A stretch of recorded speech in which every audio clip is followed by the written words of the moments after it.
Okay, welcome everyone to our second panel in the Navigating the New Normal webinar series. We'll get started shortly. I'm Christian Bates-Hardy, a communications consultant with the Saskatchewan Parks and Recreation Association, and I'm going to be helping our moderator and our panelists today with technical support, as well as fielding some of the questions coming in from you in the audience. I want to start off by acknowledging that we are all treaty people and that our programs, services, and support reaches lands covered by Treaties 2, 4, 5, 6, 8, and 10, the traditional territories of the Cree, Dakota, Dene, Lakota, Nakota, and Saulteaux peoples, and homeland of the Métis. We respect and honor the treaties and move forward with Indigenous nations in the spirit of truth, reconciliation, and collaboration. If this is your first time joining us, Saskatchewan Parks and Recreation Association provides leadership, support, and services that contribute to recreation's impact on the quality of life for people in Saskatchewan. We have a main office in Regina and field offices throughout the province, although most of our staff are currently working remotely due to the pandemic. And you can learn more about us and how to become a member at SPRA.sk.ca. And we are funded by Saskatchewan Lotteries, and we manage the recreation section of the Saskatchewan Lotteries Trust for sport, culture, and recreation. If you'd like to participate in today's webinar, you can ask a question by using the question box on the right-hand side of your screen. If you're also having any issues of a technical nature, please feel free to share that question with myself, and I will help address your issue as soon as I can. And just a note that while you're in the webinar, you are currently muted and aren't able to speak directly using your microphone. So again, if you have a question or you'd like to say something or a suggestion for our panelists, please feel free to send us a question and I will field it on. And with that, I would like to turn things over to our panel moderator today, Kelsey Michaluk. Okay, thanks, Christian. Hi, everyone. My name is Kelsey Michaluk, and I'm the consultant of youth engagement with the Saskatchewan Parks and Recreation Association. It's my pleasure to be here today as the host of our panel discussion on the topic of what impact is COVID-19 having on our youth and their experience of recreation in parks. So thank you to everyone who's joining us today, but especially thank you to our group of panelists who are here. So we have Heidi from the Boys and Girls Clubs of Saskatoon, Leah Japp from SaskOutdoors, Holly Epp from Saskatchewan Camps Association, and Bethany Dick from the YMCA of Saskatoon. So thanks very much for joining us. In a moment, I will invite each of our panelists to introduce themselves. But prior to that, I guess I just want to mention that the intent for today's discussion is that it is going to be relatively informal. So we're going to start off with a few questions that we have prepared in advance. But from there, we'll likely go with the flow a bit. And then we'll open it up for questions from our audience as well. We have also let our panelists know that we would welcome them to ask each other questions if there are opportunities that present themselves to do so. With that, maybe let's get started by having our panelists introduce themselves maybe in a bit more detail. If you could introduce who you are, the role within your organization, and maybe a bit related to your background as well, that would be great. So Heidi, do you want to start us off? You bet, thank you. So my name is Heidi Carl. I'm Director of Operations for Boys and Girls Clubs of Saskatoon. I've been with the organization for actually 21 years yesterday. And I'm also a board member for SPRA as well as the master trainer for High Five in Saskatchewan. So kind of been there, done that in all of our programs and services that we provide. Thanks, Heidi. And maybe Leah, do you want to introduce yourself? Hi. My name is Leah Japp. I'm the part-time general manager of SaskOutdoors. We're a relatively small nonprofit and we do outdoor and environmental education work around Saskatchewan. And I live on a farm near Bethune with my family. So it's a very happening place around my life these days. Thanks, Leah. And Holly. Hi, I'm Holly F. I'm the Executive Director of the Saskatchewan Camps Association. I've been in this position for about 1.5 years. Before that, I worked with as an Associate Director of one of our camps here in Saskatchewan for 5 years. The Saskatchewan Camps Association works with about 45 member camps across the province who focus on organized day camps, overnight camp, working with school groups on the shoulder season. So yeah, I'm happy to be here. Thanks, Holly. And last but not least, Bethany. Hi, everyone. I'm Bethany Japp. I'm the Director of Youth Initiatives with the YMCA of Saskatoon. I've been with the YMCA since November of this past year, so not a very long time, but I've been working in recreation since kind of this time of 2016, just when I finished my degree. So yeah, happy to be here. Great. Thanks again for joining us today. So to get our conversation started, let's ask this question, I guess. How has your organization adapted youth-related programs and services in response to COVID-19? And I guess whoever wants to jump in first can get us started here.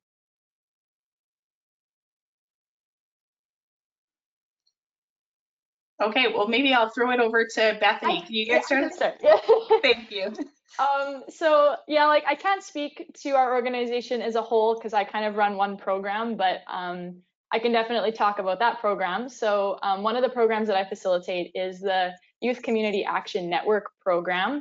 And it's an in-person program that I kind of started with two groups of youth in January. And then once COVID hit, we moved entirely online, which was a big learning curve, but there's been some successes and challenges, which I can kind of maybe talk about in other questions. But yeah, so the biggest thing that we did was moving online. And so that involved, finding resources and finding new ways to engage youth via Zoom meetings and stuff like that. Most of our other programs at the Y were suspended until we kind of know what's going to happen in future phases. But yeah, moving online was the big thing that I did with my program. Thanks, Bethany. Heidi, how have you adapted your programs? For sure. So us, like pretty much everyone else, shut down all of our programs with the exception of an early learning center, but that's a bit different. And we moved to virtual programming as well as activity kits that you didn't need any internet access because we have a lot of kids who don't have that. So we started up our virtual programming and kind of been running those weekly and so we deliver those activity kits virtually and regular ones weekly. So that's what we've been up to, as well as delivering food hampers for about 200 children, youth, and families in Saskatoon. So. Great, thanks. Leah, do you have anything to share? Sure. SaskOutdoors is a bit different in that we don't work directly with youth in a lot of situations. We work more with the people who are working with the youth. So working with teachers and community educators and parents and families. So we sort of took a pause right at the beginning to get our feet under us. We have really seen a great opportunity in connecting with educators and teachers and outdoor educators virtually that we just never took the time to do before. So it's been a great opportunity to learn and share and network and create some community among these people across the province who are doing great work with youth and trying to support them through these changing times. Thanks, Leah. And Holly. Yeah, my setup's more like SaskOutdoors with Leah. We support the camps. So as the SCA, we're not doing any of the upfront work, but definitely we've been gathering with our camp professionals on a weekly basis. And I'm just so excited about how creative camp professionals are. These directors, these people who put like their heart and soul into their programming and into the relationship. So then they just like, it's a lifestyle and they've gotten really creative, and each camp is in their own unique setting and situation coming into the pandemic, but they are able to take some programs virtually, offering that already since school was out. So they just got on board and they've been trying to engage with their campers and their young leaders already through social media, through connecting that way, some interactive, some just providing video footage or contest, that type of thing. Some camps are really going like Heidi said, with the camp in a box kind of idea, and they're ready to launch that and bring those boxes right to the homes to get the kids unplugged from all of the virtual that they've been doing, and try to give them something they can hold on to, make a craft, or have a lantern so that they can sing a camp song together, those types of things. And then there was also, so they're doing the camp in a box, they're doing virtual, and I think they're just really trying to get creative if they can run day camps. So that's kind of a new venture for some of our camps that are traditionally doing overnight. If they're in a location where campers can be coming in and they can make it work within the restrictions and the guidelines the government has provided, they're definitely looking at running some day camp opportunities. Cool, thanks everyone. I like to hear that there's maybe some new and different and innovative approaches that are being applied right now to help us kind of keep youth engagement a priority, which is awesome. So maybe from a higher level perspective now, how do you think COVID-19 has impacted children's experience with parks or outdoor play? And maybe since we are kind of speaking related to outdoor play, Leah, would you like to tackle this question first? How do you think that this has impacted those experiences outdoors? Sure. SaskOutdoors has really seen that it's given youth and kids a chance to have more free play, more risky play, more outdoor play. Lots of youth are used to very structured activities. And so, for my own kids, it was, although we're not a super structured household, it was very much a transition of going from being told what to do all of the time to being given a bit more freedom.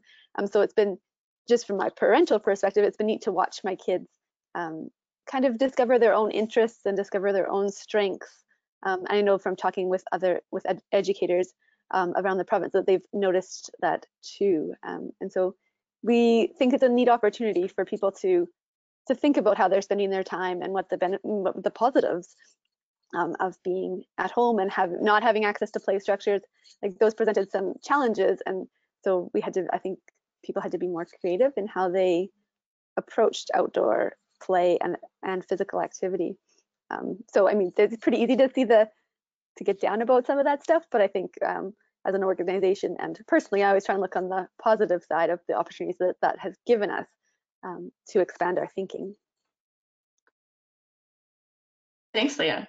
Does anybody else want to touch on that and things that you've noticed related to outdoor play or experience with parks over the last while?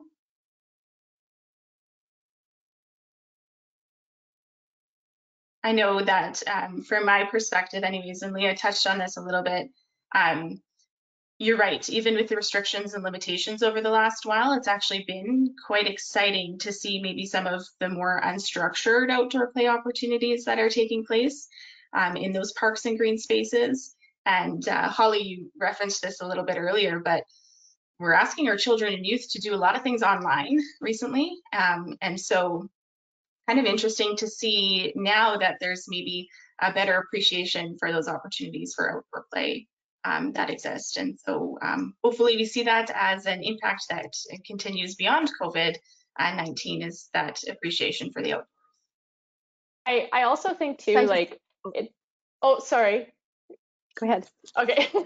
Yeah, like a lot of the youth that I work with are kind of the upper high school years, and a lot of their extracurriculars like dance and karate have gone online, which it's tough to see, right? Because we want them to be out in different spaces. But like, on the bright side, like you were talking about, Leah, it's always good to see the bright side. I have seen way more kids on bikes this spring and summer than a few years before. So I think there's always lots of opportunities if we're kind of giving kids the freedom to be outside.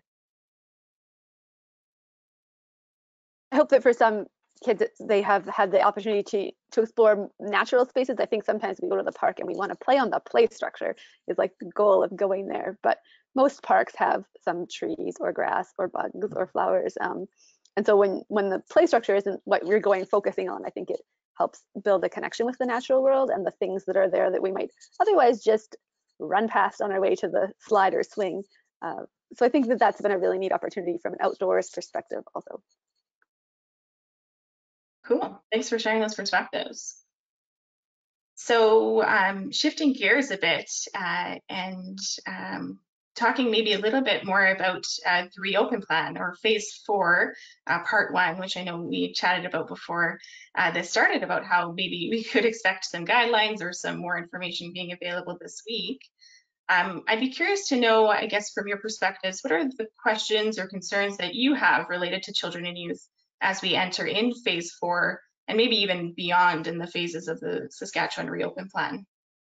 And Heidi, could you get us started with this one?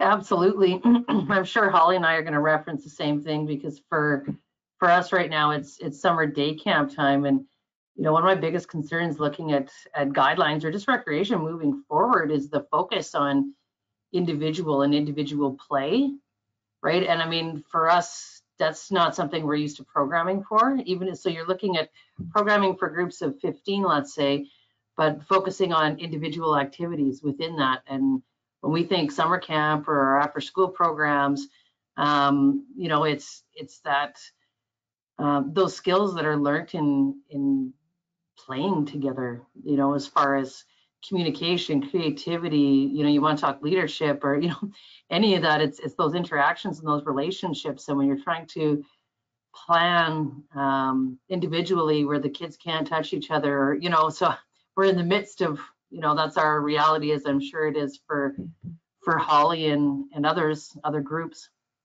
besides us, but taking a look at moving forward. And, you know, that individual focus, I guess, is really what kind of got me when some of these guidelines started to be released. And how do we move forward and still, you know, experience the benefits that we're used to our kids experiencing? So I know that's kind of one of our biggest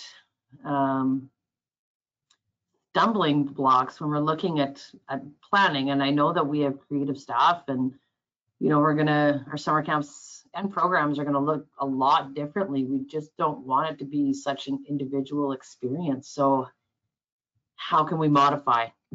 That's our biggest concern at this point. Yeah, thanks, Holly. Or thanks, Heidi. Holly, do you have something you want to share as well? Yeah, I will. I'll jump off of that. I think that is the biggest challenge for our camps, is like two of the kind of the core values of all camps is unplugging, first of all, from your devices, getting outdoors. And now we're challenged with how do we get them to our sites and communicate with them in a way that's unplugged. And then community, like you said, like it's about that temporary community and the value and the benefit that brings to come together. And yeah, just those skills that they learn in team building and relating to others, and the confidence that you build within those communities, and the care and the mentoring that happens. And now we're trying to do that in smaller groups, which was great. If you still have your leaders with smaller groups, but we're used to running in that is part of why people want to come to camp. They want to see those leaders. They want to be a part of big Y games. They want to be a part of this community. And now they're missing that. And yeah, having to do it smaller, which isn't necessarily a bad thing. It's just different. So we need to now look at that, and how can we bring those same values into what we're doing? How can we stay true to our mission, each camp to their mission, and accomplish that within the guidelines and the regulations?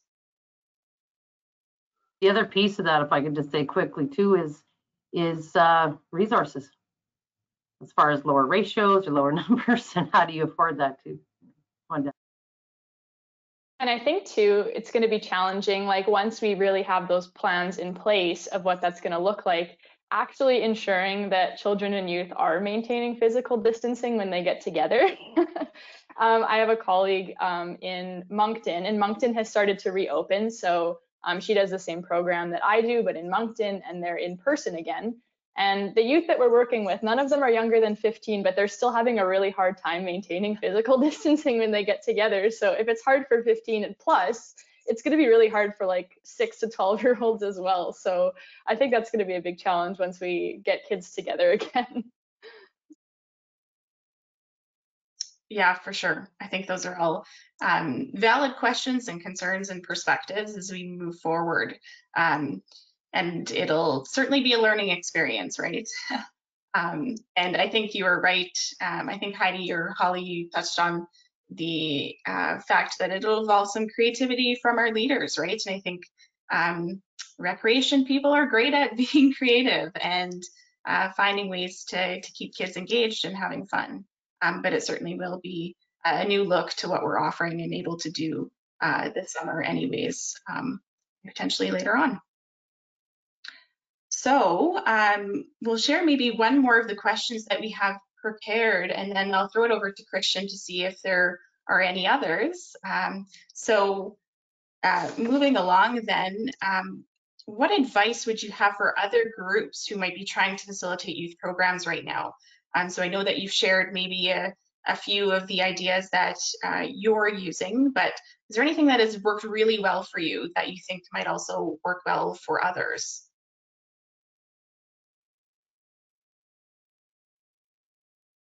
I can share an educator example. You know, some of the educators that we work with, like teachers who are trying this distance learning thing, have been trying to lead by example, I guess. So they have actually taken themselves to a natural space, an outdoor space, made a video, talked about whatever lesson that they were trying to learn or teach to their students, and then shared that with their students. So I think that's a really nice way of showing that not all learning needs to happen inside in front of a screen.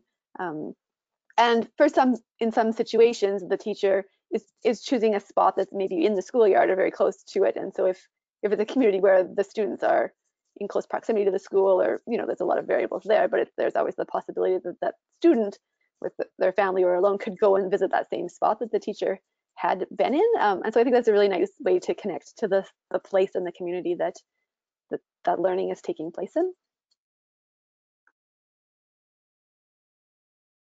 Great idea. Any others that you would be interested in sharing? I wouldn't say necessarily ideas, but I mean, for us, when we moved to virtual programming, for instance, I expected we'd have 12 kids or so, you know, you're not sure how it's going to go. And I mean, for us, our success came in timing because we were a little bit late to the game and start, you know, April 1, but we started mid-April when parents were done and starting to get, you know, frustrated and looking for things, and, you know, they're not leaving the house and the weather isn't good. And so for us in our first week, all of a sudden we had 70, and it didn't really matter so much about our programming. It was that friendly face of our staff who, you know, if they were engaging, there was lots of interaction on there. And our other biggest lesson learned was, especially when you're looking at the younger 6 to 12, where do you go? Where do you reach them? And we had tons of success through Facebook because that's where their parents are. So, and it was their parents who wanted to keep them engaged and active and involved. So for us, that was really great opportunities. And from there we could do, you know, whether it was Facebook Live or it was Zoom, or Facebook Live worked really well because then if parents couldn't get to it when it was on, they could access the programming afterwards. So for us, we had good success. We had over 100 kids a week on the virtual, which is well beyond the 12 that I expected. So, but staff for sure were, as long as they're friendly and engaging, the parents and the kids were super excited and engaged. Good. I think you're right. That like need for a friendly face is really evident right now, right? Bethany, I know that you mentioned that you've been doing some of your stuff over Zoom. Can you share maybe how that has been going with your audience? Sure, yeah. So yeah, like there's been successes and challenges for sure. But the advice that I would give, especially like I said, I'm working with kind of the older high school age, keep your meetings short. If you have online meetings with youth, I know I had set the expectation that our meetings would go about the same length of time as they would when we were in person, which was like an hour to an hour and a half. And now I'm finding that like after a day of sitting at a screen doing school, another hour meeting with me is not productive. So like our meetings are between like 20 and 30 minutes, and that's been really helpful since I've realized that we need to do shorter meetings. But also like if you're in a position where you know your youth quite well, continuing to check in with them and maintaining relationship with them is so important right now. Like I check in with my youth individually every couple of weeks just to make sure that things are going well, because for some of them, they're actually doing really well in quarantine, and some of them are really stressed. So just always checking in with the kids that you're working with, because yeah, like you said, just a friendly face or a friendly check-in is so important to them right now. They really need that that interaction, I think. So that's my advice. Thanks, Bethany. And do you have any kind of practices or ideas to share, Holly, from your end? I know that right now for our camps, they're seeing successes, and probably would echo some of the same things you guys are saying. I think my encouragement in the position that I have, just encouraging our camps, is what we've heard is, don't be afraid to fail. Just try, like, just take the risk. I mean, we're all navigating this new normal and we haven't been here before, so take the risk. And it is about those relationships. That's what we know with children and youth, and one of the greatest things they value. So don't be absent. So those are the things. And like I just said about mission, just look at what is your mission, what is your purpose in being there, and get creative in doing that. So I don't have any of the practical, because we don't do the upfront youth work. I don't have the practical and can say this is where the success has been, but that's what we've been kind of talking about in our community. Yeah, no, I think that you raised some excellent points. And Leah, go right ahead.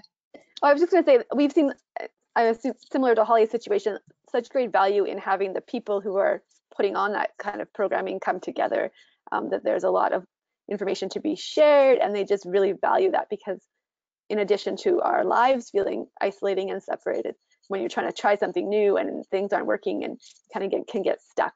So we've really seen great value in bringing those people together. There seems to be a great just interest in sharing and learning from each other. Yeah, I think you're right. In this challenging time, there are areas for maybe trying new things, and that can be inherently scary. Or so putting yourselves out there, I guess, trying to have those creative solutions to put in your face of your organizations out there, trying programming a little bit differently, is worthwhile for sure. And I think the efforts are appreciated by all of those audiences and children and youth that you're working with. Christian, do we have any questions for the audience? Yeah, we've got a few questions coming in, and I just want to say again, thank you to everyone who's attending right now, and to remind you that you're more than welcome to send your questions in, and we'll try to get as many of them answered as we can in the next half hour. So I want to start off, we've had a couple people actually ask sort of the same question. So one question for our panelists is, what platforms are you using to connect with youth and their families? Do you have any preferred platforms? Do you find one that works best over some others? What have you been using? I have been using so many platforms trying to figure out what has been working and what doesn't work. And so I could definitely share some of my insight on this. We've been using Zoom for our meetings with one of my groups, because they are a little bit more comfortable with the video. And there's lots of good features with Zoom in terms of like quick reactions. So like, hey, if you like what I've just said, can you give me like a thumbs up emoji? And it's like super easy to use. I know that there are some questions about the security and the encryption with Zoom. But for us, it's been working really well. My other group actually uses an app or a platform called Discord, which I think it was actually designed for video game streaming, but it's been working really well for our meetings as well. They've got audio and chat and screen sharing and that sort of thing. And so that's been working really well. Another kind of platform that I would love to share with everybody is Miro. It's a collaborative whiteboard. And so with my youth, we do a lot of brainstorming, and everybody can be editing this whiteboard at the same time. It's awesome. So if you want to check it out, it's miro.com, M-I-R-O. And they also have an app, so it's easy for kids to use on their cell phones and stuff as well. So that's what's been working for me. Awesome. How about some of the others? Are there any other platforms that you folks have been using? We're just the same, with the exception of Facebook, like I had mentioned earlier. So how have you been using Facebook as a platform to connect with youth? Well, obviously it's with parental permission, because that's where we had to go to get the kids involved. But it's the Facebook Live, and then as well as, post your picture, you'll be entered into, a free Boys and Girls Club t-shirt. Right. Because we're dropping off those virtual activity kits that go along with the programming every week. So it was so easy to just throw a t-shirt in, and get the interactions going, and getting our staff interacting with the kids on there was easy, just easy. But, parents were in a position where they were ready. So easy and lucky.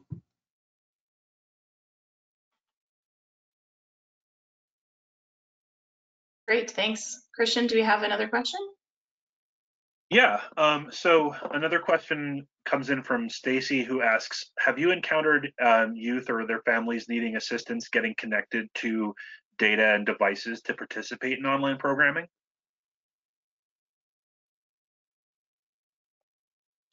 Yes. It was the school divisions that put, I believe, some phones out and different things to have families access the internet to be able to get online, strictly using that for school.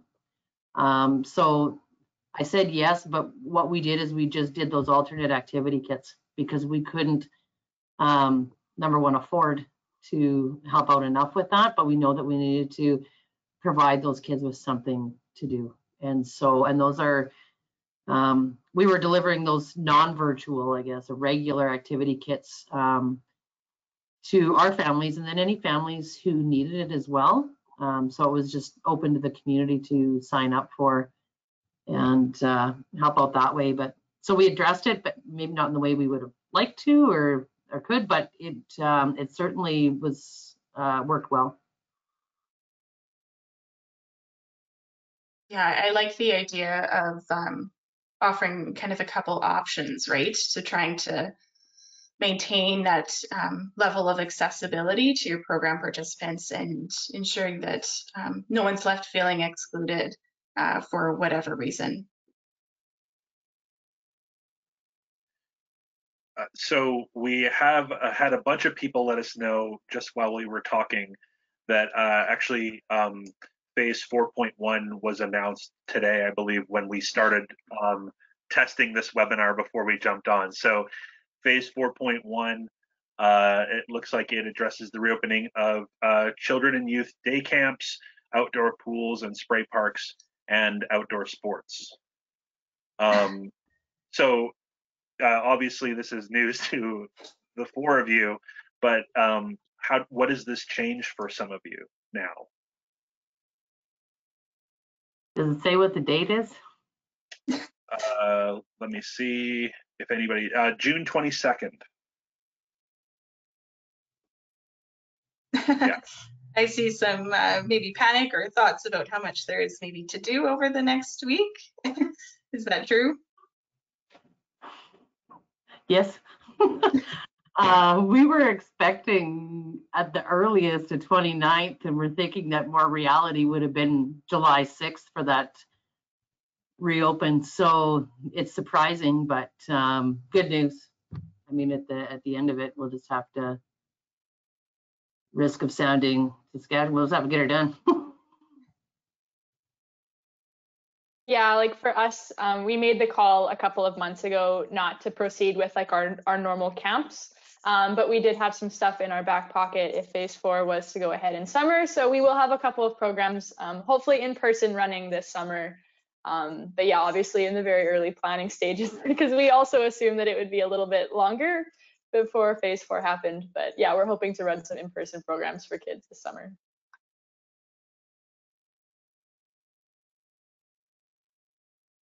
Good, well, that's great. I'm sure we'll all be rushing off of this call to go take a look at that in greater detail. Yeah. So we actually, this is a great question for you to start with, Bethany, since we just got a question from Vanessa who asks, does anyone have any plans to reincorporate in-person activities? And if so, what do those activities look like? Like, how are they going to be different than they were before?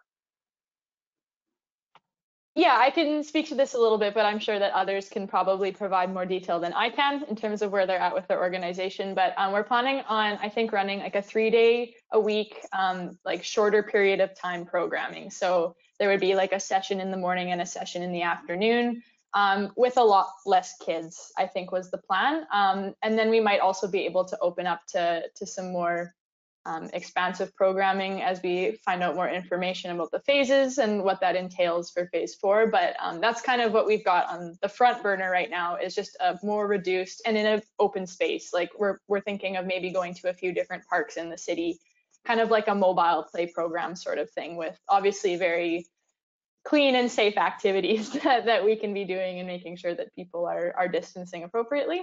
But that's kind of the plan. And yeah, like I'd be happy to, if people want to find out afterwards what we're kind of doing, I can share more information via email or whatever.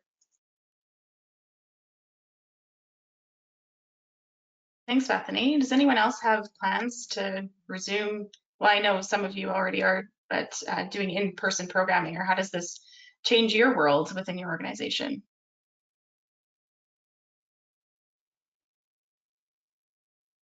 I guess I had already said it very optimistically because we knew phase 4 part 1 would eventually come. Some of our camps will open in day camps, and I think that having a date this afternoon now just gives them the opportunity to open registration for that. So the plans have been in the works, and now they have some reality to making that happen.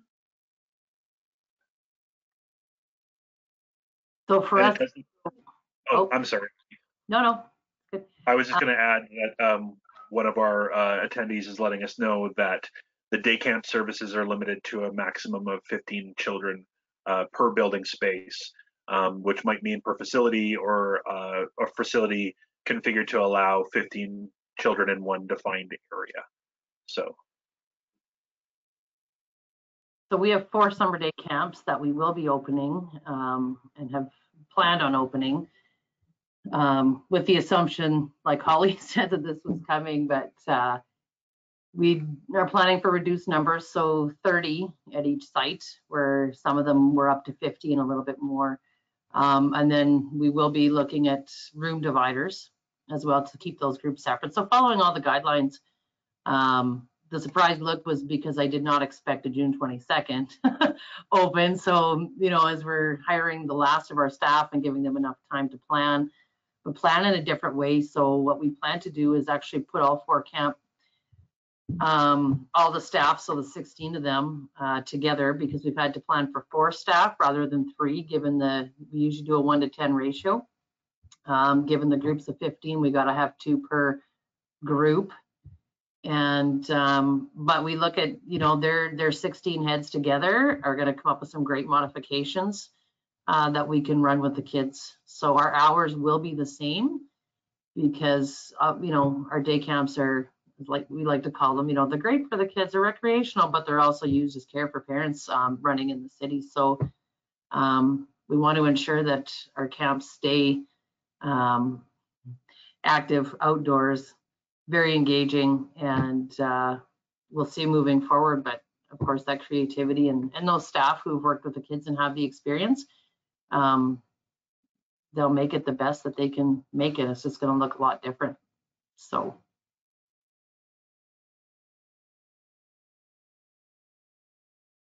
Great, thanks for sharing that. Any others, Christian? Yeah, we had a question come in from Scott, who asks, how are you planning for first aid? Are any of you planning to address first aid issues in your organization?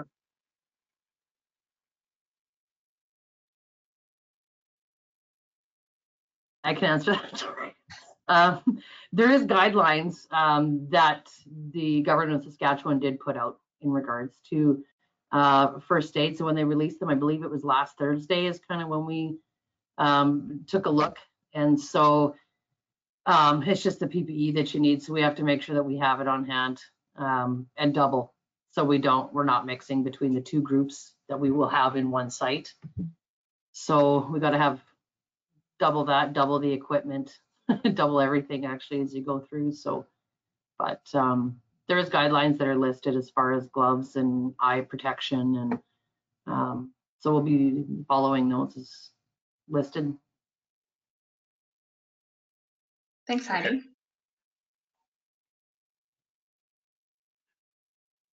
So we don't have any other, actually there's one other question here, and I'm not sure if this was specific to one of our panelists or not, but Megan asks, are you planning on offering an early drop-off or late pickup option for parents? Maybe this is for you, Bethany, or you, Heidi, I'm not sure.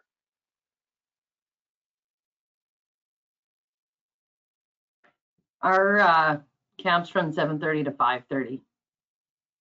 So no later than that. We debated on the hours, but it would be difficult for parents. So we kept them the same. And then with the 4 staff, you know, at each site, we have plenty of hours in the day that way for our staff. So it's no worry that way. Does that answer? I hope. Yeah, thanks, Heidi. And I can continue on with maybe a couple of our questions, Christian, if that works for you. Yeah, let's do that. Sure. So we've talked a little bit about some of the impacts, obviously, that COVID-19 is having on our programs and our services, and the way that children will be able to participate with us. But if we, I guess, flip that a little bit and talk about youth leadership development, and I know a lot of our programs center around kind of building some of those youth leadership skills. So how do you anticipate the pandemic or COVID-19 to have an impact on that youth leadership development? And I guess why or why not? So maybe can we start with Bethany? Sure, I love this question. So as I mentioned, my program had started in January with the youth that I'm working with right now, and the objective of the program is to identify a community need in Saskatoon and develop a service project around it. And I had 2 groups working at the same time, and it took a long time for the youth to kind of focus in on what community need they would want to address. And then COVID happened, and so anything that they had started to plan was like out the window.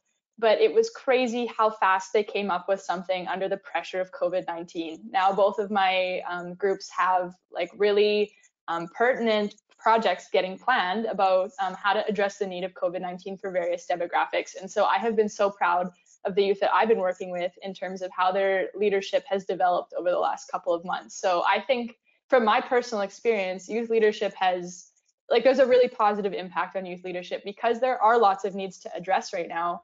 And youth are taking action. And in addition to the projects that we're planning as a group, a couple of my youth have actually taken it upon themselves to do other things as well, such as like grocery runs for seniors and that sort of thing outside of the work that we're doing. So yeah, I'm super proud of the youth that I'm working with, and like who better to ask for what's best moving forward in this time where we need a lot of innovation than our youth. Awesome response. Thanks, Bethany. That's great. Would everyone else agree that this might have a positive impact on youth leadership? Have you noticed that in your programs or your communities?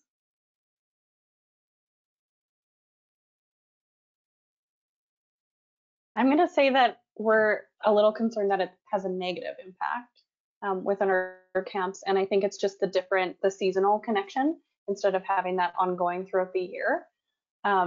Because again, we're always asking in our camps for these young leaders to come to our sites in the summer.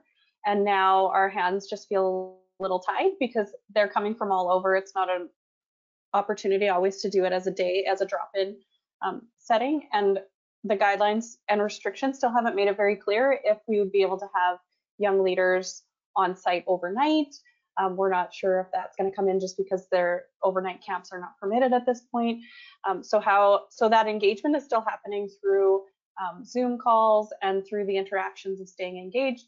But camp is like, it's so much those leadership training is word of mouth. Like you're like, a kid has a good time and a great experience, and you invest in them, and then they tell their friends like, hey, come back, you want to work at camp this summer.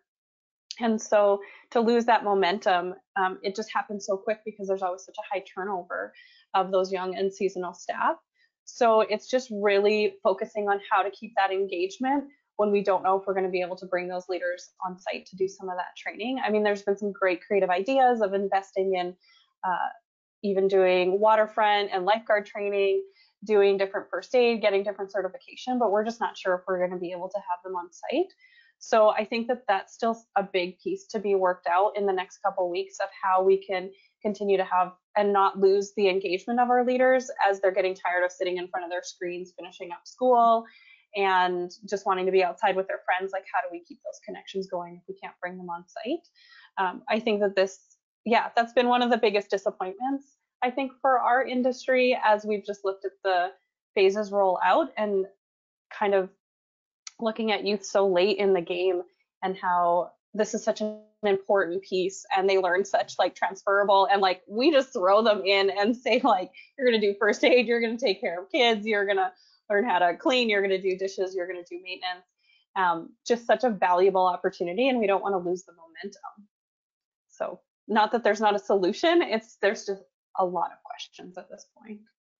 For sure. Thanks, Holly, for sharing that.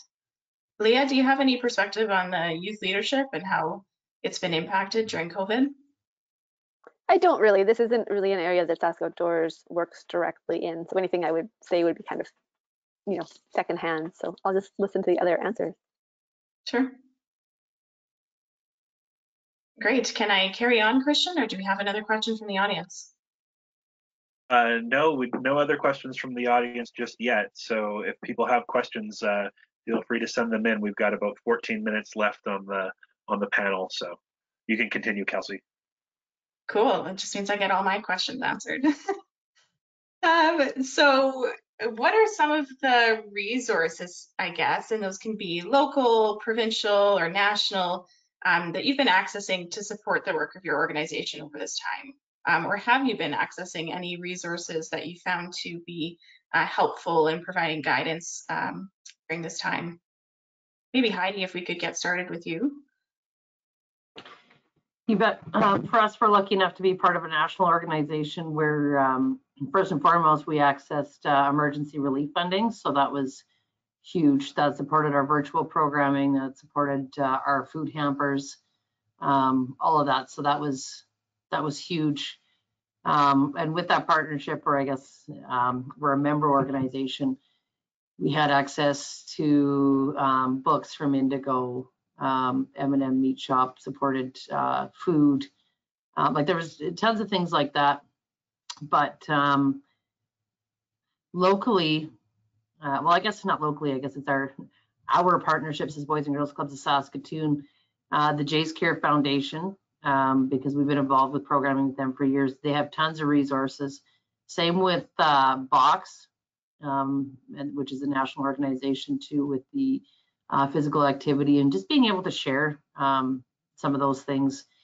And given that there's Boys and Girls Clubs across the country, we could tap into all the virtual programming that was going on and choose what we thought was their best ideas as well. So we're lucky that we had that type of support really to bring us through the past few months.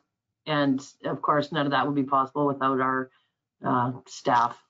They're amazing. So.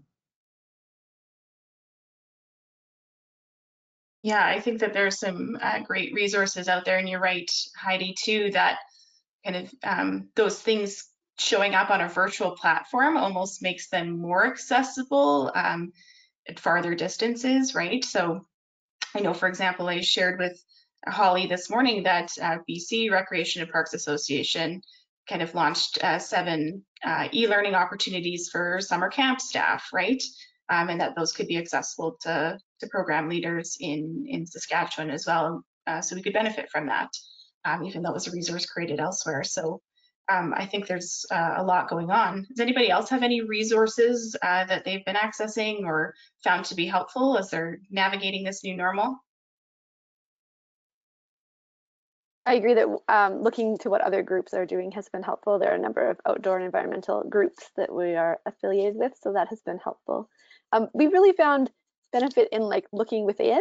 So we have such a great network of people within our organization or somehow loosely linked with our organization. And been really nice to take the time to recognize everything that we have within that we can offer, and drawing some of those people out to share their skills and knowledge and experience, and give them some recognition for everything that they do. So that's been really beneficial for us.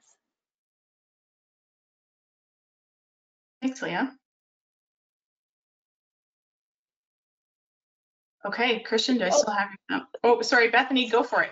I was just going to say, very similar to Heidi being part of a national organization, we've had a lot of resources come from Y Canada, a lot of which are accessible to the public, which is awesome. So like if you're looking for anything about like mindfulness, or even they've got, like, it's called Y Gym, so it's kind of like a physical education thing for kids, lots of fitness classes at, like, I think it's called YMCA home.ca or something like that. And yeah, lots of different national resources, which we're very grateful to be able to distribute to our community. But it's also just, like you were saying, accessible to anybody, it seems, who has access to internet and that sort of thing. But it does make it seem a little bit closer to home when you can just view it at home. For sure. Thanks. Sorry, I didn't mean to cut you off there at the beginning. Okay, how are we doing, Christian?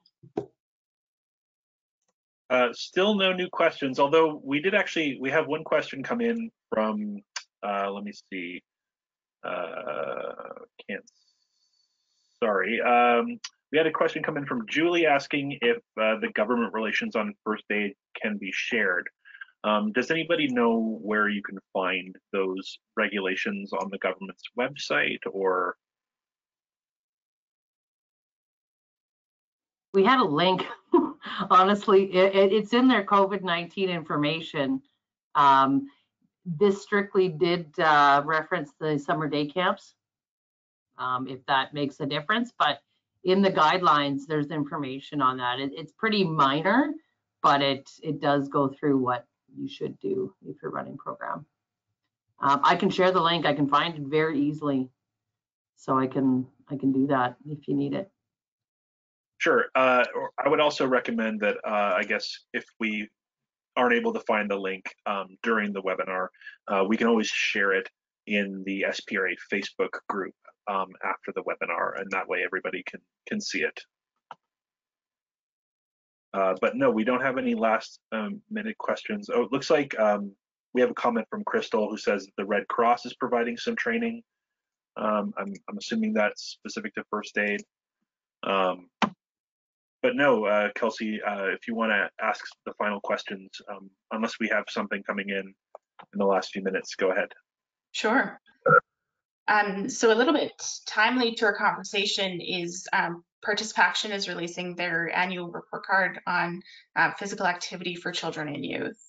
And so, of course, that report card every year comes with kind of a letter grade for how our children are doing related to physical activity levels and screen time and sedentary time during the days. So with COVID-19 and the impacts that has had on children and youth, do you think that it will increase or decrease those physical activity levels? Or what do you think the opportunities are for impact on those activity levels as we kind of progress forward?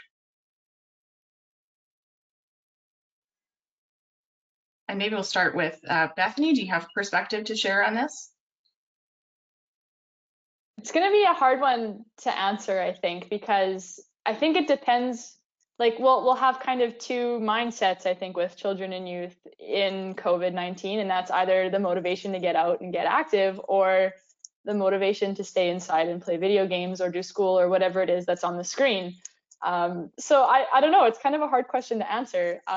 When you think of the outdoor play, like I do hope that it will, our grade will be better, knowing that there are lots more opportunities to kind of get out independently as kids right now, like Leah was talking about, kind of the risky adventurous play and that sort of thing. But I know that they also divide the report card into different categories. And so when I think of things like physical education, that's probably going down significantly in the last couple of months.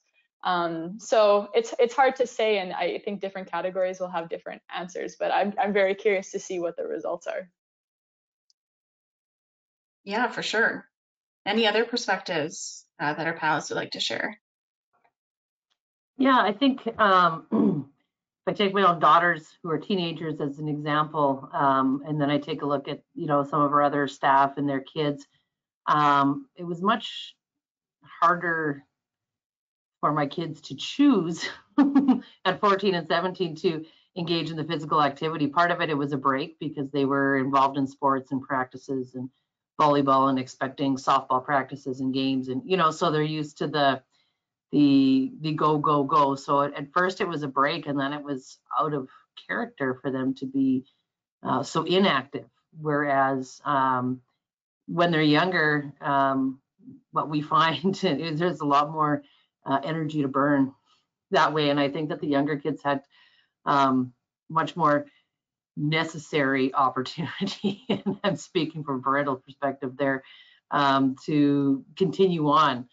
Whereas I found with my own and our youth that we have as well, just not participating like they did. I mean, just getting out, the activity has been way down with our own youth and our own programs as well. So. Yeah, I agree. Go for it, Leah.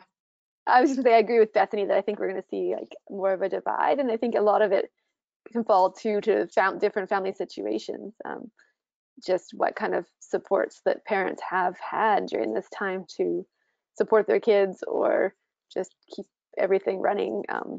It's been a very challenging time for parents to be juggling all of the things that they have been doing, and so and it's just not accessible for some kids to be physically active. So I think we're going to need to keep that in mind. I think some kids will need more supports going forward after this, as the times change, I guess. Yeah, no, you're absolutely right. I think there have been a lot of pressures placed on parents to wear all the different hats. So yes, thank you for sharing that, Leah. And I think it will be a bit of a shift in mindset as well, right? When sometimes children or youth are almost to the point of being over-programmed, right, in structured activity or relying on those structured activities, and then now shifting to an environment where if those aren't available, what does unstructured activity look like? And that can be a bit of a difficult adjustment, or not something that happens overnight. So something I think we'll continue to learn about and see more as we move on.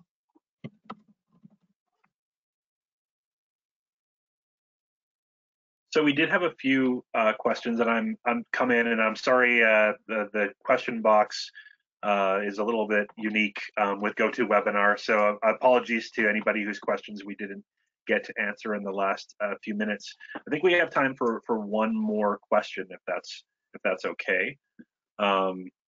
The last question would be following up on the question regarding participation and the physical activity report card.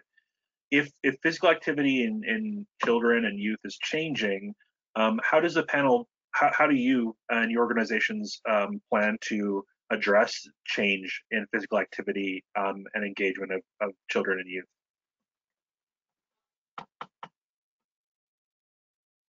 Good question. Who wants to tackle that one first?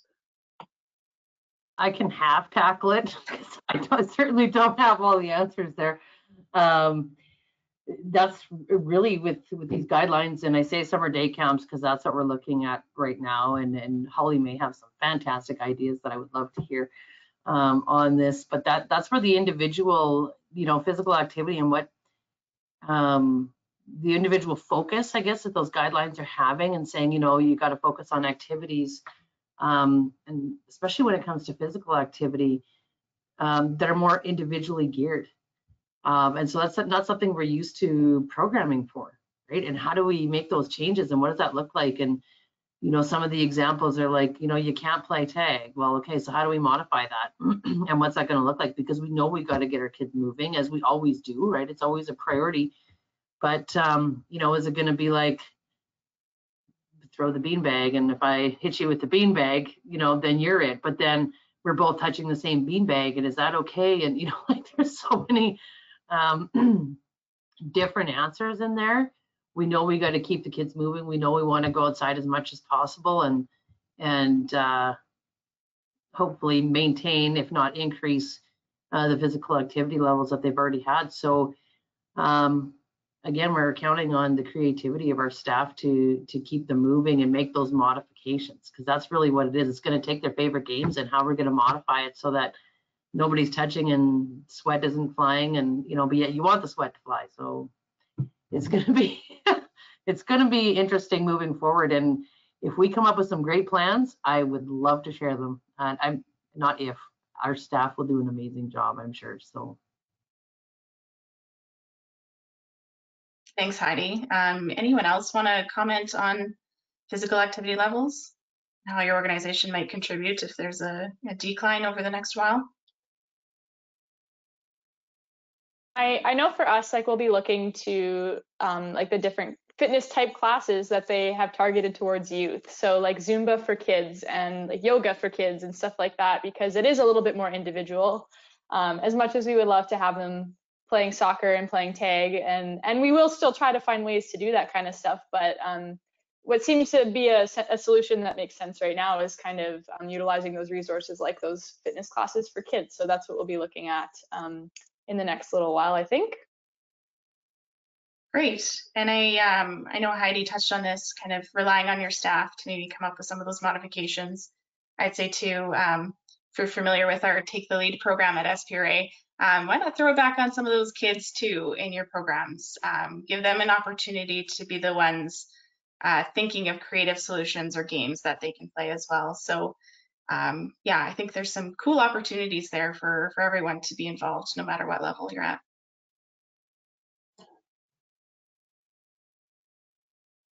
Okay, so unfortunately we're out of time today for today's panel. So I wanted to just again take a minute to thank all of you for your thoughts and your insights on this issue.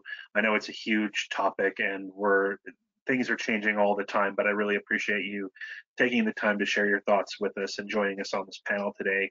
For people watching this video either in live or after the fact, if they want to find out more about your organization, where can they go?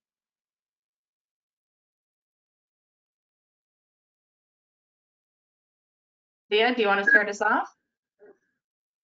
Sure. SaskOutdoors has a website, which is saskoutdoors.org, and we are also on Facebook and Instagram at SaskOutdoors. Awesome. And Heidi, what about the Boys and Girls Clubs? So our website is bgcsaskatoon.com, and same with our Facebook, Twitter, and Instagram. It's BGCS and the rest of Saskatoon. So BGC Saskatoon. You can find us. Cool. And Holly at SaskCamps? Yeah, we can, we're at our website is saskcamps.ca. So saskcamps.ca. Cool. And Bethany? Yeah, we have a website, YMCA and we are also on Facebook, Twitter, and Instagram. And I think LinkedIn now. Very cool. Okay. Thank you everyone again for joining us today. Both those of you listening at home and those of you participating on the panel with us. This will be available as a recording to you shortly, and it'll also be on our Facebook page and our YouTube channel, which if you want to engage more with SPRA and probably with some of the panelists here, feel free to join our Facebook group on our Facebook page, where we are having discussions every day about COVID-19 and its impact on the recreation industry, as well as on youth and communities. So please join us there on Facebook. And that's everything. So thank you again very much. Have a great day. Okay. Thank you, Holly, Leah, Heidi, and Bethany for your time this afternoon. Greatly appreciated. Bye. Bye. For having us.